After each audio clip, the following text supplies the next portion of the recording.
जय हिंद मेरे प्यारे दोस्तों आज हम बात करेंगे स्किन डिसऑर्डर यानी कि चर्म रोग की एक और टाइप की, जिसे हम कहते हैं प्लामोप्लांटर सोराइसिस।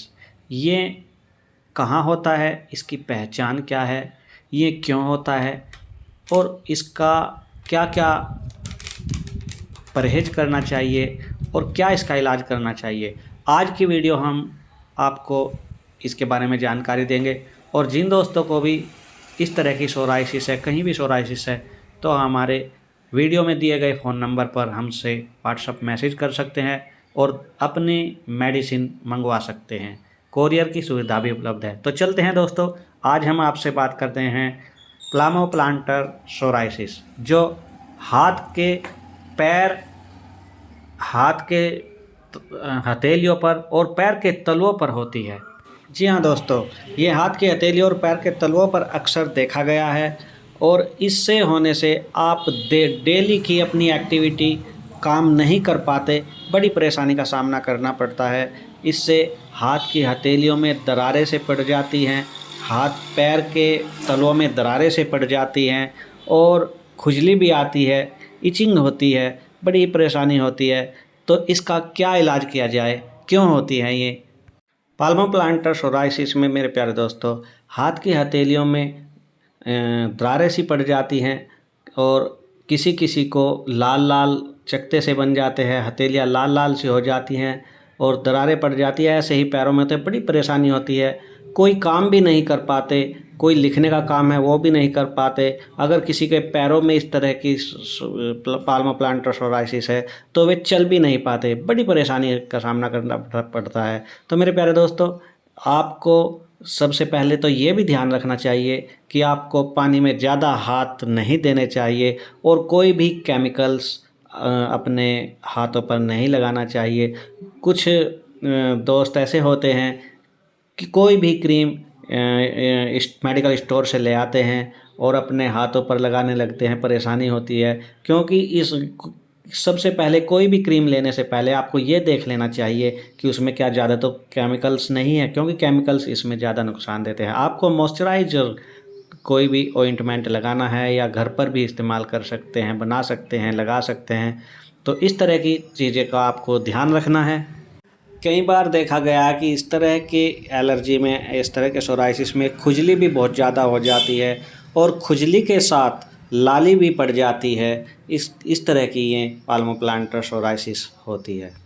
और पाल्मोप्लांटर सोराइसिस जो है, ये अक्सर सबसे ज़्यादा हाथ की हथेलियों पर और पैर के तलवों पर ही देखने को मिलती है।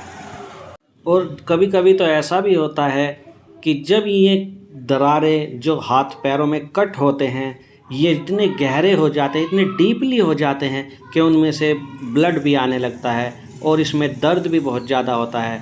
तो इसका क्या करना चाहिए, इसके बारे में हम भी आपको सभी जानकारी देंगे। दोस्तों, पाल्मोप्लांटर सोराइसिस भी ऑटो इम्यून डिसऑर्डर है, जो सोराइसिस की ही एक टाइप होती है। इसके नाम से ही पता चलता है, पाल्मो यानी कि हाथ की हथेली और पैर के तलवों पर ये सोराइसिस होता है। और ये होता क्यों है? आपका इम्यून सिस्टम हाइपर एक्टिव होकर स्किन सेल्स को डैमेज पहुंचाने लगता है, जिसकी वजह से आपका स्किन नॉवल सेंटर टाइट कम हो जाता है और आपको स्किन पर डेड सेल्स दिखाई देने लगते हैं। और इसकी वजह से इसका असर अगर आपके हथेली और पैर के तलवों पर होता है तो ये आपको पाल्मोप्लांटर सोराइसिस हो जाता है, जिसे हम पाल्मोप्लांटर सोराइसिस कहते हैं। अब इसकी हम पहचान कैसे करते हैं, तो देखते हैं। जब आपके हाथ की हथेलियों पर और पैर के तलवों पर काले काले से हो जाते हैं या रेडनेस भी आ जाती है और उसकी खाल जो है उखड़ने लगती है और इसमें गहरे दरारें पड़ जाती हैं, उनमें दर्द होना, खुजली भी होने लगती है और इसमें कभी कभी तो खून भी आने लगता है, तो यही इसकी पहचान है कि आपको पाल्मोप्लांटर सोराइसिस हो गया है। अब दोस्तों, आपको इसकी पहचान हो गई कि ये पाल्मोप्लांटर सोराइसिस होता क्या है और इसकी पहचान भी हो गई, ये होता क्या है ये भी आपको पता चल गया। अब इसकी टिप्स बताते हैं कि आप इसको रिकवर कैसे कर सकते हैं। तो आप सबसे पहले आपको ये ख्याल रखना है कि आपको बहुत ज़्यादा पानी का इस्तेमाल नहीं करना है। अगर आप नहा रहे हैं तो बहुत ज़्यादा आपको पानी का इस्तेमाल नहीं करना है, ज़्यादा समय पानी में नहीं रहना है, नहीं तो आपको इसका खामियाजा भुगतना पड़ेगा। इससे ये जल्दी ठीक नहीं होता, ये इसमें एक्टिव होता है ज़्यादा पानी से। अगर आपको ज़्यादा पानी इस्तेमाल करते रहे तो ये भी ध्यान रखें कि ये सोराइसिस आपको जिस्म में कहीं भी हो सकता है, तो आपको ध्यान रखना है कम से कम पानी का इस्तेमाल करें और इसका इलाज कराएं और इस पाल्मोप्लांटर सोराइसिस को यहीं पर ख़त्म कर दें। दूसरा नंबर, आपको अपनी स्किन को ड्राइनेस नहीं होने देना है, इसको मॉइस्चराइज़र करना है। मॉइस्चराइज़र करने के लिए आप अपने हाथ की हथेलियों पर, पैर के तलवों पर देसी घी की मालिश कर सकते हैं और अगर ये भी कर सकते हैं कि आप गोले का तेल लें, उसमें काफ़ूर मिला सकते हैं, काफ़ूर मिलाकर उसकी भी आप मालिश कर सकते हैं। उसको भी, इससे भी आपके स्किन को ड्राइनेस जो है वो ख़त्म हो जाएगी और मॉइस्चराइज़र होगी और इससे जल्दी जल्दी आप रिकवर हो सकते हैं। और इसको जल्दी कवर करने के लिए आपको ये भी ध्यान रखना है कि आप इस पर स्टेरॉयड नहीं लगा सकते, इससे बचना है और कोई भी केमिकल युक्त क्रीम नहीं लगानी है। केवल ऐसी क्रीमें लगानी हैं जो आपकी त्वचा को मॉइस्चराइज़र रखे।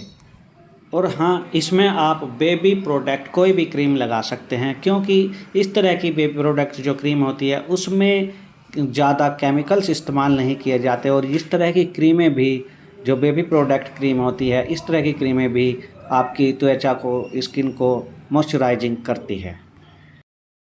तो इस तरह से आप पाल्मोप्लांटर सोराइसिस का इलाज कर सकते हैं। तो दोस्तों, अगर किसी भी दोस्त को, किसी भी हमारे व्यूवर्स को इस तरह की पाल्मोप्लांटर सोराइसिस है तो हमारे यूट्यूब चैनल से हमारा व्हाट्सएप नंबर लें और मैसेज करें। आपको अगर ये दिक्कत है तो आप हमारे यहाँ से आपको इस तरह की मेडिसिन मंगा सकते हैं। चर्म रोग की, किसी भी तरह की, पूरे जिस्म पर पुराने से पुराना दाग हो, पाल्मोप्लांटर सोराइसिस हो, जिस्म पर किसी भी हिस्से में अगर आपको सोराइसिस है, डॉक्टरों को पैसे दे देकर थक चुके हैं और आपको दवाइयाँ आराम नहीं कर रही है, तो एक बार हमें भी सेवा का मौका दें। आप कोरियर से दवाई मंगवा सकते हैं और हम 2-3 महीने में भी, चाहे कितना भी भयानक सोराइसिस क्यों ना हो, इंशाल्लाह ठीक हो जाएगा। तो दोस्तों चलते हैं, मिलेंगे नेक्स्ट वीडियो में। जय हिंद, जय भारत।